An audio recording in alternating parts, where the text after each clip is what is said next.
Yes, people, and welcome back to another video on the Bridge YouTube channel where we bring you all things Chelsea. I'm your host, the most, the Bridge 258, here today to talk about the latest Chelsea news. Here we go. But before that, make sure to please like, share, subscribe as always. So, let's get into the first main news, and this is coming from the Telegraph, and that is that Chelsea are looking to get 2 to 3 first team signings in January. And are looking to essentially do an equivalent exchange where 3 first teamers leave and 3 first teamers come in. So again, we don't know about what type of guys they're looking for. Obviously, we've spoken about Osman before on the channel. Who's the second signing? We don't know. Who the third signing they're looking at? We don't know. But we'll definitely speculate in this video. But one of the things that we do know for sure is in terms of outgoings, and that is that of the following: Trevor Chalobah and Malang Sarr are definitely up for sale. If you read the article, so those guys are definitely for sale. So that means Malang Sarr, I don't know where you're going, buddy, but the 100k a week, it's time to go and get out of here straight away. You know what I'm saying? Number two, obviously Chalobah's situation. It just seems that they're buying new CBs and they don't really want him either, I'm afraid. And it is what it is. We've got to move on from him. Obviously, as you guys know, last season, early in the summer, I should say, Nottingham Forest came in for him with a last-minute offer, which didn't work. And then Bayern Munich and Chelsea failed to make a loan agreement, come along for him in the summer as well. But we'll see, man. But we do know that both Dortmund and Munich, when I say Munich, I mean Bayern Munich, are also returning in for Trevor Chalobah, apparently. So, hey, man, we'll see on that one still. But those are the guys definitely up for sure. I would actually probably add Gallagher to the list. If we don't hear anything about Gallagher contracts and up until January, I would actually personally add Gallagher to the list of guys that are gonna sell. And if that's the case, he probably will be the big money guys that will be letting go. Somewhere in around about the 50 million range. Again, I've said that before. The way he's been playing and like barring the last bad performance he's had, you can easily again get for Gallagher around about the 50 to 55 million range. So we'll see what happens there, but he definitely for sure is leaving the club too, in my opinion, Conor Gallagher. So we move on that one still. Now, guys that they're going to listen to offers for is Ian Maatsen. As you guys know, Ian Maatsen hasn't agreed a new deal yet, has been barely playing under Poch, has not been playing in his correct position under Poch, which is at the left back position, because, Pochettino doesn't really see him as a left back, sees him more go in the attacking area, and that's why he's not been playing as regularly. But it is what it is, we move on that one still.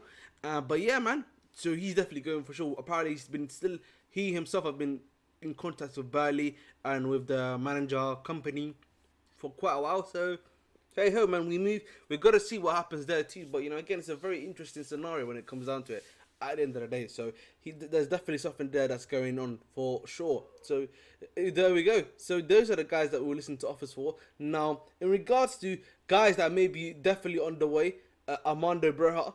Now, if the rumours of Osimhen are true, then Armando Broja really being at the club then doesn't make sense, because they already got Nicola Jackson as a backup who's been playing regularly, whereas Armando Broja, yes, he's been coming back from the ACL injury, but then, if you're not giving him enough minutes, even when he's on the bench or anything like that, then there's no point for him to be in there. If there's, teams that are willing to give him first team football, we know that West Ham have always been interested in Armando Broja, so maybe that might be a place for him to go. The next guy is obviously Nani Madueke, who might be another one, which is crazy. Now, that probably would be more so a loan, maybe, than a transfer, but it could still be a transfer. And honestly, for me, we talk about guys that are not being given chances. I know a lot of people were talking about, oh, look, but Mudry's not been given a run of games. So that Madueke's been barely given a run of games, bro. You know what I'm saying? One game, yeah, where he literally was getting doubled up against when it was at Brentford, yeah. He had one of the best chances in that game, which is the one chance where he hits the crossbar, but he has Disasi behind him. It's very unfair on him, bro. And then when you play him in the incorrect position in the left wing, which, well, we know his right foot isn't as good as his left foot, because that's his main foot, to be honest. It's rather unfair to him, in my personal opinion, what's been happening to him. And maybe a loan will do him a world of good, honestly, man. And then maybe if Pochettino survives or doesn't work out, then hey ho, man, you can move on from him, and Madueke can still play. We'll see what happened there, which is for sure. But it seems that he's also on the way out. Now, I've been thinking as well personally, and saying, Ahmed Abdi, who do you also believe could be on the way out? And I've been thinking long and hard. Cucurella probably might actually be on that list too. unironically. I know a lot of people are not speaking about that, but I do definitely believe Cucurella might be on that list of someone they're trying to move. And if they can move in January, they'll definitely try to move him as well, in my personal opinion. Anyone else that I'm trying to think about right now, I don't really think so. In attack, no, yeah. Pretty much, yeah. Those are the guys that we've spoken about that are all gonna try to be moved on from. So it is what it is. We'll see what happens there in terms of, like, obviously the transfers out. But in terms of transfers, and we know definitely one of them has to be a striker. But I'm not sure what the other two positions they're looking for in order to bring in first team signings for. So I don't know. I don't think it's CB currently, but probably it has to be either left back or they're looking for another, like, winger. And if that's the case, they're looking for another winger, then I can't lie to you, man. That's crazy. But we move, man. But those are apparently the two spots. We know that they're definitely looking for a striker. The other two spots, you probably have to predict for yourself, essentially. And I predicted probably it'll be a left back and also a probably, I would say, an attacking player. So whomever they will be. So we move on that one still. But that's been the news in regards to the transfers and stuff. But listen, at the end of the day, man, let's continue on with that transfer trend. As you've seen it in the thumbnail, and that is that Gabriel Moscardo has been brought by Chelsea for around about £26 million apparently, and that's according to a Corinthians guy who's a former player there, who's also like a presenter. And now the thing of Moscardo is that I don't know if he's gonna be. Listen, for all I know, he could be the next, the next Serge Busquets, the next Rodri. He could be, the next Makalele, the next Essien, the next Conte. For all I know, but the problem is, yeah, and this is something that I've gone back to many a times on this channel when we speak about the Chelsea transfer policy and the stuff that's been going on. What the Chelsea transfer policy needs to be focused on, for me, mainly more than anything, is none other than fixing the first team first. We need to fix the first team first, and then we need to move on to B, C, and D stuff that we want to get done. But the thing with Moscardo is, listen, yeah, we brought him. Listen, I hope he does well in some way, shape, or form. But in the same ilk, you've got Andre Santos, Leslie Ugochukwu, Romeo Lavia, Moises Caicedo, Enzo Fernandez. You've got, like, that. If I'm counting on my head, that's 5 midfielders that you've got now that you've brought in the space of the last 12 months. So, you know what I'm saying to you? And that's not including guys like Matos. And there's another guy that was on the bench also, if I'm not mistaken, who's also another midfielder. So then you run into issues where we've basically overbought in the midfield market. It's almost like the stuff that we were doing back when we were back in the old Chelsea days under Roman, towards the later end, where we were just buying CVs for fun.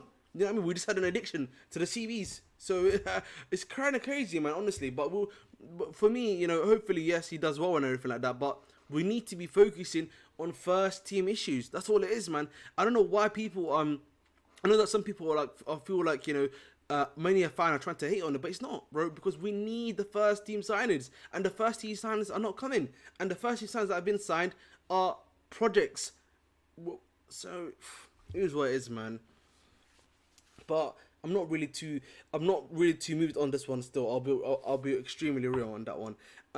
And finally, in some other news I want to add is that apparently Pochettino apparently feels like his team is very soft. Apparently that's the stuff that's been coming out. So let me read out the quote for you in full, guys. Pochettino reveals Chelsea's squad is too soft. His feelings if they continue to ignore his advice about being more competitive, meaning players must be willing to make contact with either the ball or opposing players it does, be ready to use the dark arts and really strive for victories. The thing is, though, and again I always talk about this, but then shouldn't you be the one that's implementing it? You're the manager, bro. You should be implementing those dark arts, those rivals, those things. You need to be the one that's the motivator. Of course, they should all have their own self motivations, but you need to motivate that as well, as the leader, as the guy that's leading the line, telling them this is what we need to do, this is what we must do, this is what we have to do. So I'm not too sure on that one again. So he's talking again. The thing of Pochettino, he's not helping himself with all of this talking that he's making. He needs to stop doing it. Honestly, for me personally, just let it go, wrap it up, man, move on. Just but again, these quotes like this, yeah, this annoys me because this is something you should be instilling into them. Like, if you're saying you're speaking to them about it, but it doesn't seem like you're instilling it into them. Instill it into them, and then you will see if they don't listen to you or not. It's really as simple as that, to be honest. And finally, I want to add some little funny news. That is that Timo Werner apparently is being actively pursued now by Manchester United.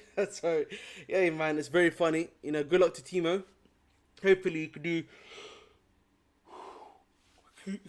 agent stuff to be honest, and like, you know, cook for us and everything like that. But you know, we'll see what happens there. But hey ho, man, we move on that one still. But Timo Werner, brand, do what you need to do to kill United and everything like that for us. But we move. But that's the video, guys. As always, please continue to like, share, subscribe. As always, I've been your host, the British T58. Dedicate your hearts, and as always, please make sure to stay blue.